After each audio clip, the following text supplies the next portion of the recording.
Hello everyone, Thinking7 here. Well, it's been quite the month, really. Another Halloween has went and gone. And with that being said, I have quite the haul that I've got throughout the month of October. Mostly a lot of horror-related content, but I got some other stuff too. So figured I'd go in and show y'all what I got throughout this month. And by the way, I bet y'all noticed the new hat that I picked up this month with the Cowboy Bebop crew. So yeah, I just picked that out at GameStop because I thought it was really cool. Been meaning to get back to watching that show. But anyway, just figured I'd go and show you what you got. I got quite a lot, so let's get started. I got them all on the floor, that's why I'm bedding down. So I got a couple DVDs here. The first stuff I picked up is a classic from my childhood. That is Scooby-Doo on Zombie Island. I didn't get a chance to revisit this past month, but I do remember enjoying this film, you know, growing up with Scooby-Doo and all that. But this was definitely a very different change of pace for the franchise, I must say. And apparently, I'm not sure, this feels really much like a bootleg DVD because of how it feels. And but then, of course, you look on the inside, it's got this, which I always hate it when DVDs and Blu-rays do that because it makes it easier to damage the cover and all that. But yeah, I hope they release this on Blu-ray one day, or at least a Blu-ray set of all the Scooby-Doo films like this, with this and Cyber Chase, The Witch's Ghost, Alien Invaders, and all that. But yeah, would like to rewatch this again sometime. Never saw the sequel, mostly because I heard it was awful. The other DVD I picked up is actually a series that aired on HBO back in the late 90s, and that is Todd McFarlane's Spawn. I've only seen the first couple episodes of this show, but from what I saw, I really liked, and this was really cheap, and there's only 18 episodes total, so I probably could binge watch the whole thing in one day if I wanted to, when I have time. But I know that Keith David is the voice of Spawn, and I always love Keith David. Been getting around to watching it again. Alright, next, I'm just going to go into let's see, yeah, some horror-related stuff I picked up. These two are actually both made by the same director, and this is a director I've been very interested in, and I've only seen one of his movies. And the director I'm referring to is Alejandro Jodorowsky. He's a Chilean director, I think, and the only film of his I've seen is Santa Sangre, which I don't own, but I did recently saw this past month, and I have to say is really good. But the two movies I picked up are El Topo and The Holy Mountain. And for those of you who follow Your Movie Sucks, you know that The Holy Mountain is his #1 favorite movie of all time, and I've been meaning to check this out. I hear it's a very out-there film, and I haven't seen Santa Sangre. It is definitely an out-there movie, but I hear this is more so. And El Topo kind of is. Hey. Can you stop that? Sorry, guys, my kitten here is scratching my chair. What are you doing, huh? You like my hat? You like my hat? Cute little guy, but he's a scallion. Alright, next up is a Christmas movie I picked up because it was really cheap, and that is Holiday Inn. I actually really like this film. I mean, it's not an absolute favorite of mine, but it's a film I do enjoy watching. And yeah, I know the Bing Crosby blackface and all that does not fly well nowadays, but what can you do? It's a different time period, and I would at least like to pick up some of the Christmas movies I don't own at the moment throughout this month. So, yeah. Now, okay, for these next few, I just want to give a shout out to a friend of mine, a YouTuber who goes by the name of Nathan Jones. Who I highly recommend you guys check out if you haven't heard of him. He's also a Blu-ray collector, except his collection is like 10 times larger than mine. But he actually did a video where he asked if anyone would be interested in having some movies they don't own, because he was decluttering his collection. He wanted to donate some films. And I was one of the person he donated to, and he gave me 5 of the films in his collection. However, unfortunately, one of these I already own, and that is Dirty Rotten Scoundrels. A great comedy from the late 1980s, directed by Frank Oz, starring Steve Martin and Michael Caine. I actually already have this. In fact, yeah, as you can see, I already have it. Granted, it's the Shout Factory version, but so yeah, just wanted to say sorry about that, man, but still, thanks anyway. However, the other 4 he gave me I don't have, so just wanted to say thank you for these. That is Milk, which is based on, what's his name? Harvey Milk. Hadn't seen this film. I know it was nominated for Best Picture, and I know there's a documentary back in the late 80s that everyone says is better than this movie. Sort of like how they say Won't You Be My Neighbor is better than A Beautiful Day in the Neighborhood. So, yeah. Then there is The Fighter. Haven't seen this yet, but I've been wanting to. Mark Wahlberg and Christian Bale. Supposed to be one of the best boxing movies since Rocky. In fact, on the back here it says The Fighter is Rocky plus The Blind Side. Sounds interesting. Then is Another Earth, which I find interesting that Nathan sent me this movie, since apparently this Blu-ray is out of print now, so I don't know if you realized that or not. But I have heard about this film, and the premise does sound really interesting, so can't wait to check that out. And then a movie I've never heard of, but it's distributed by Sony Pictures Classics, and that is Smashed. Apparently it's a story about a married couple and a woman who's an alcoholic, and that's struggling with her, it's damaging her relationship with her husband, I think. Could be interesting. I'll definitely have to check it out when I have the chance. So yeah, I just want to say, again, thanks, Nathan, for those movies. That's really kind of you. And I'll definitely have to watch them when I get the chance. Alright, let's see. Here are a couple of animations I picked up, and this one is not a horror movie by any means, but a Disney classic in my quest to collect most of the Disney classics, or at least the ones I feel are worth owning, and that is the Aristocats. This used to have been my favorite Disney film as a kid, I will admit, but going back and revisiting it, I will agree it's not one of Disney's stronger movies, but I wouldn't call it a terrible movie by any means. Like, it's not one of Disney's worst films ever. It's not Chicken Little or Home on the Range or the worst of the Disney sequels, or I haven't seen Artemis Fowl because I heard it was awful, but it's not that bad, I can imagine.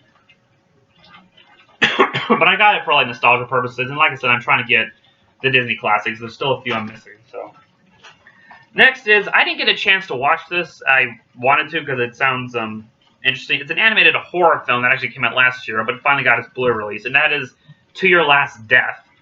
I first discovered this film by the trailer, and based on the trailer alone, it seemed really interesting. I mean, I've heard mixed things about it, but it has a really interesting art style. The animation looks very similar to Archer, but it looked really graphic, though, and it definitely does look like a very graphic movie. But the other thing that piqued my interest is that William Shatner is apparently in this, so yeah, I'll definitely have to check that out when I get the chance.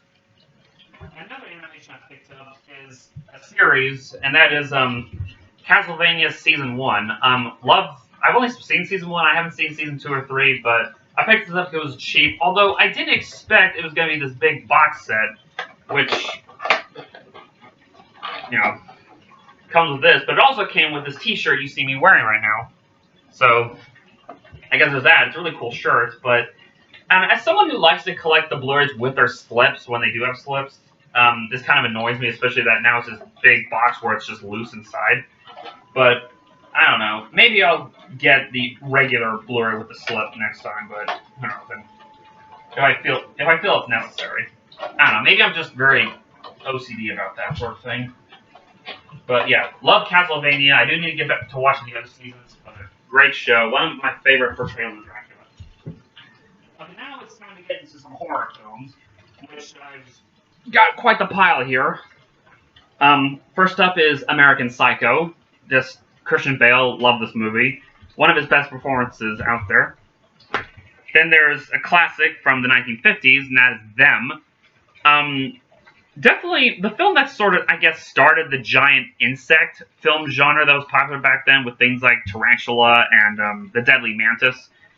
But this was apparently, and I don't know if it's true or not, I can't find any sources on this, but some say this was a film that helped inspire James Cameron's Aliens, because there is sort of some similarities between the two.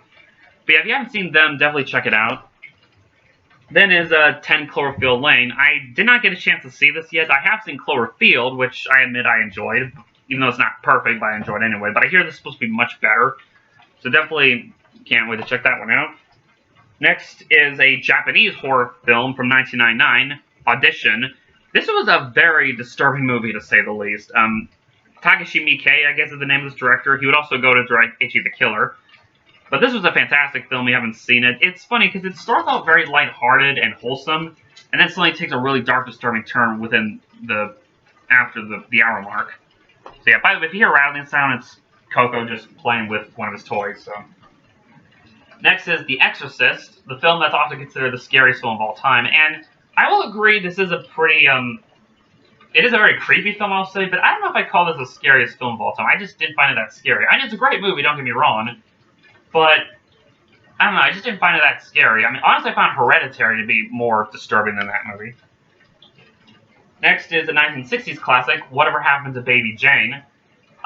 It is a long movie, but I found it to be very fascinating. It's like Baby Jane. She is just a cruel person, to say the least, to her sister. But I do highly recommend you guys check this out. This is labeled as one of the best horror films out there, and I kind of have to agree it is.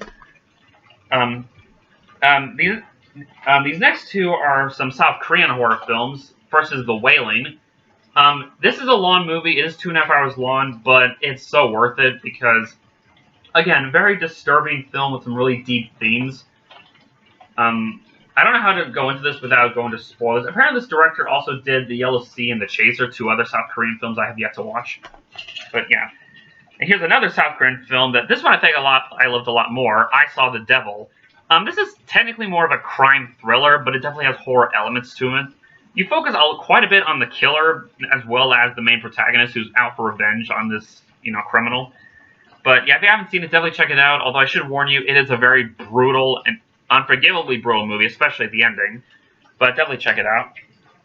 Next is the Texas Chainsaw Massacre.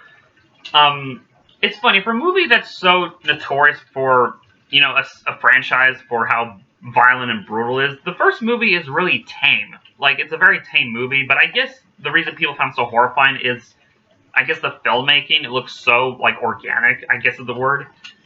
But yeah, it's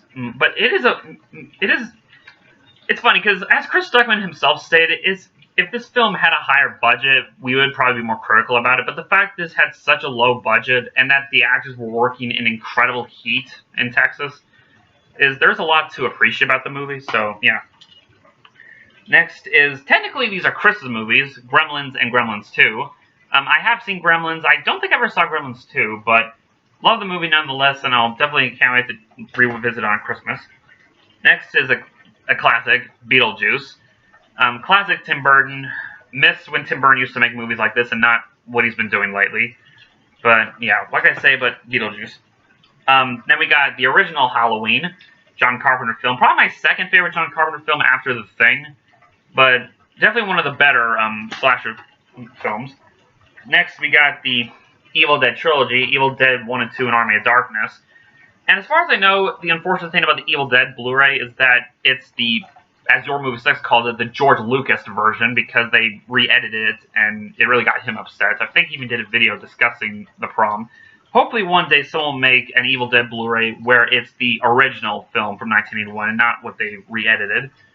But yeah, Evil Dead 2 is my favorite, but Army of Darkness does come pretty close. Next is another Tim Burton film, Sweeney Todd, The Demon Barber of Fleet Street. Great music, very tragic story. And honestly, I feel this is the last amazing, incredible film that Tim Burton has made. And that was back in 2007. And I felt like he hasn't really made a great film since then. I mean, because I really did not like Alice in Wonderland. I really didn't like the Dumbo remake. Dark Shadows was pretty awful. I saw parts of Big Eyes, and for what I saw, I thought it was okay. And I heard Miss Peregrine's Home for Peculiar Children was just okay. And then here's the only Criterion Blu-ray I picked up this month, and that is House, or Hausu, yet another Japanese horror film.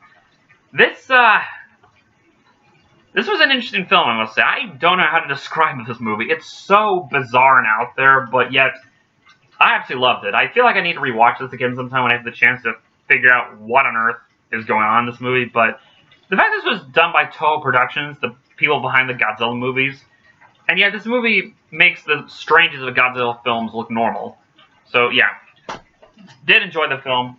And finally, that's all I got for horror, but I do have a few more things here, and these are all TV shows I picked up.